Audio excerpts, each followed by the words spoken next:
ರೇಣುಕಾಸ್ವಾಮಿ ಹತ್ಯೆಯ ಪ್ರಕರಣದಲ್ಲಿ ಸಾಲು ಸಾಲು ಸಂಕಷ್ಟವನ್ನು ಎದುರಿಸ್ತಾ ಇರುವಂತಹ ನಟ ದರ್ಶನ್ಗೆ ಮತ್ತಷ್ಟು ಸಂಕಷ್ಟಗಳು ಎದುರಾಗುತ್ತಾ ಅನ್ನುವಂತಹ ಪ್ರಶ್ನೆ. ಕೆಲವೇ ಕ್ಷಣಗಳಲ್ಲಿ ದರ್ಶನ್ ಅವರ ಜಾಮೀನು ಅರ್ಜಿ ವಿಚಾರಣೆಗೆ ಬರುತ್ತೆ. ಮತ್ತೆ ಹೈಕೋರ್ಟ್ನಲ್ಲಿ ಇವತ್ತು ದರ್ಶನ್ ರೆಗ್ಯುಲರ್ ಬೇಲ್ ಅರ್ಜಿ ವಿಚಾರಣೆ.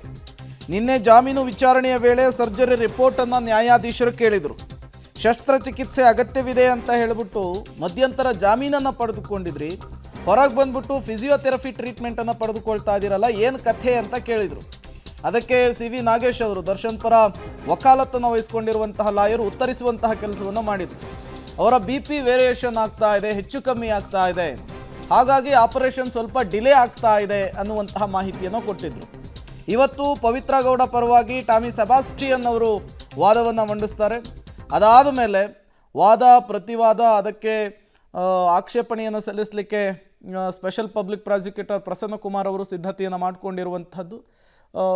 ಇವತ್ತೇ ಜಾಮೀನಿನ ಭವಿಷ್ಯ ನಿರ್ಧಾರವಾಗುವಂತಹ ಚಾನ್ಸಸ್ ತುಂಬ ಕಡಿಮೆ ಇರುವಂಥದ್ದು. ಕಾರಣ ಇನ್ನೂ 2-3 ಜನ ಆರೋಪಿಗಳ ಪರವಾಗಿ ವಾದವನ್ನು ಮಂಡನೆ ಮಾಡಲಿಕ್ಕೆ ವಕೀಲರು ಕಾಯ್ತಾ ಇರೋದ್ರಿಂದ ಇವತ್ತು ಪವಿತ್ರ ಗೌಡ ಸೇರಿದಂತೆ ಕೆಲವು ಆರೋಪಿಗಳ ಪರವಾಗಿ ಜಾಮೀನಿಗಾಗಿ ವಾದವನ್ನು ಮಂಡನೆ ಆಗುತ್ತೆ. ಅದಾದ ಮೇಲೆ ಅದೆಲ್ಲದಕ್ಕೂ ಕೂಡ ಸ್ಪೆಷಲ್ ಪಬ್ಲಿಕ್ ಪ್ರಾಸಿಕ್ಯೂಟರ್ ಆಕ್ಷೇಪಣೆಯನ್ನು ಸಲ್ಲಿಸ್ತಾರೆ. ಯಾಕಾಗಿ ಇವರುಗಳಿಗೆ ಜಾಮೀನನ್ನು ಕೊಡಬಾರ್ದು ಅಂಥೇಳಿ ಪ್ರತಿವಾದವನ್ನು ಮಂಡಿಸ್ತಾರೆ. ಅದಕ್ಕೆ ಬೇಕಾದಂತಹ ಸಿದ್ಧತೆಗಳನ್ನು ಕೂಡ ಈಗಾಗಲೇ special public prosecutor Prasanna Kumar ಅವರು ರೆಡಿಯಾಗಿರುವಂಥದ್ದು.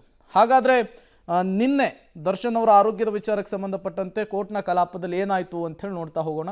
ರೇಣುಕಾಸ್ವಾಮಿಗೆ ಊಟ ಕೊಡಿ, ನೀರು ಕೊಡಿ, ಸಿ.ವಿ. ನಾಗೇಶ್ ಅವರ ವಾದ ಇದು. ಯಾಕಾಗಿ ದರ್ಶನ್ ಅವರಿಗೆ ರೆಗ್ಯುಲರ್ ಜಾಮೀನನ್ನು ಕೊಡಬೇಕು ಅಂಥೇಳಿ ಅವರು ವಾದ ಮಾಡ್ತಾ ಹೋಗ್ತಾರೆ. ಫೋಟೋ ವಿಡಿಯೋ ಮಾಡಿ ಪೊಲೀಸ್ ಸ್ಟೇಷನ್ಗೆ ಬಿಡಿ, ಅದರ ಜೊತೆಗೇನೆ ಹಿಂಗಂತ ದರ್ಶನ್ ಹೇಳಿದ್ದಾರೆ ಅಂಥೇಳಿ ಚಾರ್ಜ್ ಶೀಟ್ನಲ್ಲಿ ಉಲ್ಲೇಖವಾಗಿದೆ ಅಂಥೇಳಿ ಸಿ.ವಿ. ನಾಗೇಶ್ ಅವರು ಆ ಅಂಶವನ್ನು ಇಟ್ಕೊಂಡು ಲಾ ಪಾಯಿಂಟ್ ಹಾಕಿದರು.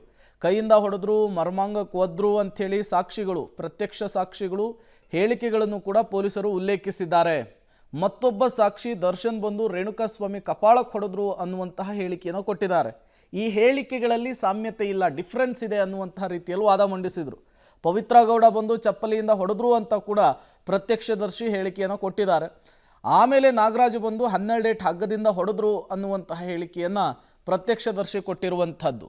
ದರ್ಶನ್ ಹೆಚ್ಚಾಗಿ ಹೊಡೆದಿದ್ದರ ಬಗ್ಗೆ ಪ್ರತ್ಯಕ್ಷದರ್ಶಿಗಳು ಎಲ್ಲಿಯೂ ಕೂಡ ಹೇಳಿಕೆಯಲ್ಲಿ ಉಲ್ಲೇಖಿಸಿಲ್ಲ ಅಂಥೇಳಿ ಆ ಪಾಯಿಂಟನ್ನು ರೈಸ್ ಮಾಡುವಂತಹ ಕೆಲಸ ಮಾಡಿದರು. ಇನ್ನು ಮ್ಯೂಸಿಕಲ್ ಚೇರ್ ತರಹ ಒಬ್ಬೊಬ್ಬರಾಗಿ ಬಂದು ಹೊಡೆದ್ರು ಅಂಥೇಳಿ ತನಿಖಾಧಿಕಾರಿಗಳು ಬರೆದುಕೊಂಡಿದ್ದಾರೆ ಅನ್ನುವಂತಹ ವಾದ ಆಯಿತು. ಅದಾದ ಮೇಲೆ ದರ್ಶನ್ ಅವರ ಹೆಲ್ತ್ ವಿಚಾರಕ್ಕೆ ಒಂದಿಷ್ಟು ಅಪ್ಡೇಟನ್ನು ಕೇಳ್ತಾರೆ ನ್ಯಾಯಾಧೀಶರು. ಮಧ್ಯಂತರ ಜಾಮೀನಿನ ಕಥೆ ಏನಾಯಿತು, ಆಪರೇಷನ್ಗೋಸ್ಕರ ತಾನೇ ನೀವು ಮಧ್ಯಂತರ ಜಾಮೀನು ತಗೊಂಡು ಆಪರೇಷನ್ ಆಯ್ತಾ ಅಂತ ಕೇಳ್ತಾರೆ. ಅದಕ್ಕೆ ಸಿ.ವಿ. ನಾಗೇಶ್ ಅವರು ಹೇಳ್ತಾರೆ, ವೈದ್ಯರು ಟ್ರೀಟ್ಮೆಂಟನ್ನು ಕೊಡ್ತಾ ಇದ್ದಾರೆ, ಶಸ್ತ್ರಚಿಕಿತ್ಸೆಯ ಅಗತ್ಯವಿದೆ ಅಂತ ಕೂಡ ಡಾಕ್ಟರ್ ಹೇಳಿದ್ದಾರೆ ಅಂತ. ಅದಕ್ಕೆ ಜಡ್ಜು ಯಾವಾಗ ಆಪರೇಷನ್ ಅಂತ ರಿಪೋರ್ಟ್ನಲ್ಲಿ ಇಲ್ಲವೇ ಇಲ್ಲ, ಏನು ಕಥೆ ಇದು ಅಂತ ಕೇಳ್ತಾರೆ. ಅದಕ್ಕೆ ಜಡ್ಜ್ ಮತ್ತೆ ಹೇಳ್ತಾರೆ, ತುರ್ತು ಶಸ್ತ್ರಚಿಕಿತ್ಸೆ ಅಗತ್ಯ ಇದೆ ಅಂತ ಹೇಳಿದ್ರಿ, ಇಲ್ಲಿ ನೋಡಿದರೆ ವೈದ್ಯರು ವರದಿಯನ್ನು ನೀಡಿದಾರಲ್ವಾ ಅಂತ ಕೂಡ ಕೇಳ್ತಾರೆ.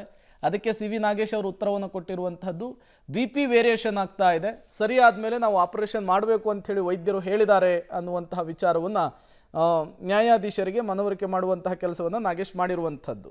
ಮತ್ತಷ್ಟು ಡೀಟೇಲ್ಸ್ ಕೊಡ್ತಾರೆ ಕ್ರೈಮ್ ಬ್ಯೂರೋ ಹೆಡ್ ಮುರಳಿ, ದೂರವಾಣಿ ಸಂಪರ್ಕದಲ್ಲಿ ಜಾಯ್ನ್ ಆಗಿದ್ದಾರೆ. ಮುರಳಿ, ನಿನ್ನೆ ಸಿ.ವಿ. ನಾಗೇಶ್ ಅವರ ವಾದ ಮುಕ್ತಾಯವಾದಂತೆ ಕಾಣಿಸ್ತಾ ಇದೆ, ಇವತ್ತೇನಾಗುತ್ತೆ ಅಂಥೇಳಿ ಕೋರ್ಟ್ನ ಕಲಾಪದಲ್ಲಿ?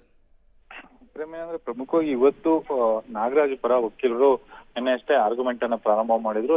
ಇವತ್ತು ಅವ್ರದ ಆರ್ಗ್ಯುಮೆಂಟ್ ಕಂಪ್ಲೀಟ್ ಆಗುವಂತದ್ದು. ಜೊತೆಗೆ ಪವಿತ್ರ ಗೌಡ ಪರ ವಕೀಲರು ಕೂಡ ಇವತ್ತು ಆರ್ಗ್ಯುಮೆಂಟ್ ಅನ್ನ ಮಾಡ್ತಾರೆ. ಅದಾದ ಬಳಿಕ ಲಕ್ಷ್ಮಣ್ ಇರ್ಬೋದು, ಜೊತೆಗೆ ಇನ್ನೊಬ್ಬ ಆರೋಪಿ ಆದಂತ ಅನುಕುಮಾರ್, ಇಷ್ಟು ಜನರ ವಾದ ಮುಕ್ತಾಯ ಆದ ಬಳಿಕ, ಅಂದ್ರೆ ಆರೋಪಿಗಳ ಪರ ವಕೀಲರ ವಾದ ಮುಕ್ತಾಯ ಆದ ಬಳಿಕ SP ಅವರು ಆಕ್ಷೇಪಣೆಯನ್ನ ಸಲ್ಲಿಕೆ ಮಾಡಿ ಆಕ್ಷೇಪಣಾ ವಾದವನ್ನ ಮಾಡುವಂಥದ್ದು. ಈಗಾಗಲೇ ಆಕ್ಷೇಪಣಾ ಸಲ್ಲಿಕೆಯಾಗಿದೆ, ಆಕ್ಷೇಪಣಾ ವಾದ ಬಾಕಿ ಇರುವಂತದ್ದು.